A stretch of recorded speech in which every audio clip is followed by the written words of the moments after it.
एक काबिल मज़म्मत बात है। सबसे ज़्यादा इस वक्त दुनिया का जो कंसर्न है वो पाकिस्तान में ये जो मिसिंग पर्सनस हैं, जो उनके वाक़यात में इजाफ़ा होता जा रहा है, उसके ऊपर दुनिया को शदीद तशवीश है। और मैं आपको बता दूं कि इस रजीम का ये जो पॉलिसी है, लोगों को अगवा करना और कस्टोडियल टॉर्चर करना, वो दुनिया के लिए नाकाबिल कबूल होती जा रही है। इस वक्त जो रद्द-ए-अमल है वो अपना इब्तदाई रद्द-ए-अमल आ रहा है, लेकिन इस रद्द-ए-अमल में इजाफ़ा होता जा रहा है और दुनिया रिएक्ट करेगी इसके ऊपर जिस तरीके से अब पाकिस्तान में अदालतों को जिस तरीके से ट्रीट किया जा रहा है, जिस तरीके से शहरियों को ट्रीट किया जा रहा है। शहबाज शरीफ साहब को आज उन्होंने ट्वीट की कि बड़ा मुश्किल 1 साल था, ये एक इंतहाई बेशर्म 1 साल था। शहबाज शरीफ साहब की जगह कोई भी और शख्स होता, वो आज इस 1 साल को याद ही ना कराता लोगों को कि 1 साल हो गया मुझे बराजमान हुए। इस 1 साल में पाकिस्तान में आइन दफन हो गया, इंसानी हकूक़ दफन हो गए, मिसिंग पर्सन का जो मामला था वो पूरे पाकिस्तान में फैल गया, पॉलिटिकल वर्कर्स के ऊपर एक्स्ट्रा कस्टोडियल टॉर्चर जो सुना ही नहीं था पाकिस्तान में जनरल ज़ियाउल हक के बाद। कस्टोडियल टॉर्चर पॉलिटिकल वर्कर्स के ऊपर, आपने उसको एक बिल्कुल न्यू नॉर्मल बना दिया। इस रजीम को 1 साल में अपने इंसानी हकूक़ के रिकॉर्ड के ऊपर, अपने आइन के ऊपर अमल दरामद करने के रिकॉर्ड के ऊपर, पाकिस्तान की मईशी सूरत हाल के ऊपर, गवर्नेंस के ऊपर, इदारों को तबाह करने के ऊपर, हर मामले के ऊपर इनको सिर्फ शर्म और तासुफ़ का इजहार करना चाहिए था। इसके अलावा इनके पास कोई दलील नहीं है अपने रहने की।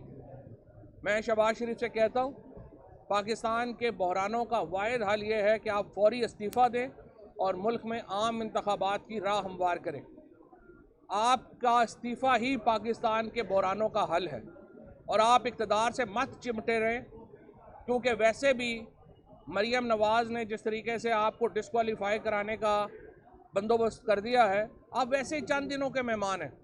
कोई ग्रेस शो करें, कुर्सी से ना चिमटे रहें, इस्तीफ़ा दें और आम इंतखाबात का ऐलान करें।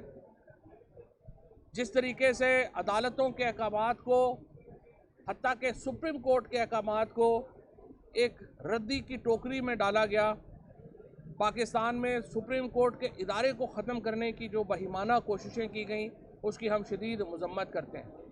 कल का दिन पार्लिमान में जो तकरीरें हुई, उन तकरीरों में जो सुप्रीम कोर्ट की बेतौकीरी की गई, जिस तरह से पाकिस्तान के आइन का मजाक उड़ाया गया, वो शायद ही दुनिया में कभी किसी और पार्लियामेंट में ये वाक़या हुआ हो।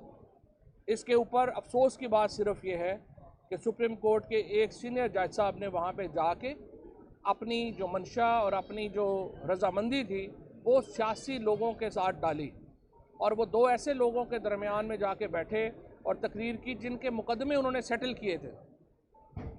इसहाक डार को हुदैबिया केस में जिस किस्म का रिलीफ दिया गया था, उसके बाद वो कल जिस तरह उनके साथ जाके बैठे रहे, ज़ाहिर है कि इसके ऊपर इंतहाई एक अफसोस की बात है। और आज लॉयर्स तंजीमें ये मुतालबा कर रही हैं कि काजी फ़ाइज़ ईसा साहब को अपने ओहदे से अलहदा हो जाना चाहिए और ख़ुद इस्तीफ़ा दे देना चाहिए। उनके ख़िलाफ़ 3 रेफरेंसेस इस वक्त पेंडिंग हैं, लेकिन कल के बाद ये लॉयर्स बॉडीज़ जो हैं उनका ये मानना है कि वो अपने ओहदे के ऊपर काम करने के मज़ीद अहल नहीं रहे। हम बहरहाल किसी पर्सनल तनकीद में नहीं जाना चाहते सुप्रीम कोर्ट के जजों के ऊपर, लेकिन लॉयर्स के साथ हमारी हमायत रहेगी और वकला बॉडी जो भी लाएअमल इख्तियार करेंगी, तरीके इंसाफ उसके पीछे खड़ी होगी। आज हम यहाँ पे हाई कोर्ट में आए थे। हाई कोर्ट में हमारा मामला ये है कि हम कह रहे हैं कि इलेक्शन कमीशन एक ब्लैंकेट अप्रूवल नहीं दे सकता पंजाब गवर्नमेंट को तबादलों और ट्रांसफ़रों के लिए, और पंजाब हुकूमत और इलेक्शन कमीशन आपको मालूम ही है 2 मुंशी बने हुए हैं इस वक्त, मुस्लिम लीग नून के और PDM की हुकूमत के। जो वो कह रहे हैं सियासी वर्करों को उठाने का, इस वक्त जो पंजाब की पुलिस है, पंजाब की हुकूमत है, ये हायर्ड एबडक्टर्स बने हुए हैं। जिस तरह से लोगों को पैसे दिए जाते हैं डाकुओं को कि वो बंदे फलाने बंदे को उठा लो और इतने पैसे ले लो। आज पंजाब हुकूमत नून लीग की मर्जी और मंशा के मुताबिक ये काम कर रही है।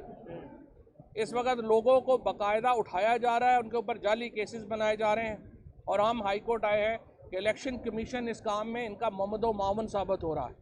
और पाकिस्तान में इस वक्त एबडक्शन का बिजनेस ऑफिशियल लेवल के ऊपर चल रहा है।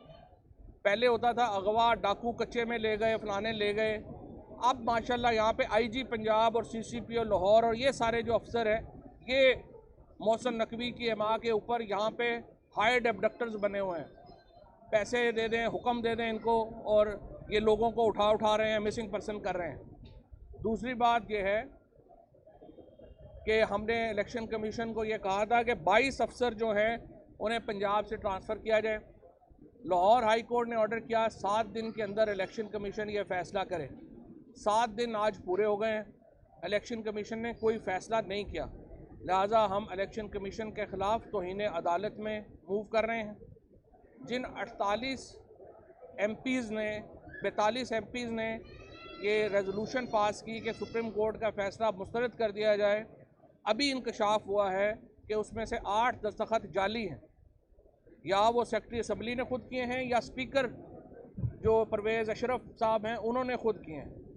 लिहाजा हम जायल साजी का मुकदमा पर्चा दर्ज कराने लगे हैं राजा परवेज़ अशरफ के ऊपर और सेक्रेटरी असम्बली के ऊपर। और जो पहचाने हैं 35 दस्तखत जो 34 दस्तखत जो टोटल दस्तखत 42 हैं, उनमें से 8 जाली हैं। जो बाकी हैं उनके ऊपर हम तौहीन अदालत में मूव कर रहे हैं कि उनको लाहौर हाई कोर्ट जो है वो इनको बुलाए और सुप्रीम कोर्ट की और अदालतों के निज़ाम का तमस्खुर उठाने के ऊपर इन मेम्बरान के ख़िलाफ़ जो है वो तौहीन अदालत की कार्रवाई शुरू की जाए।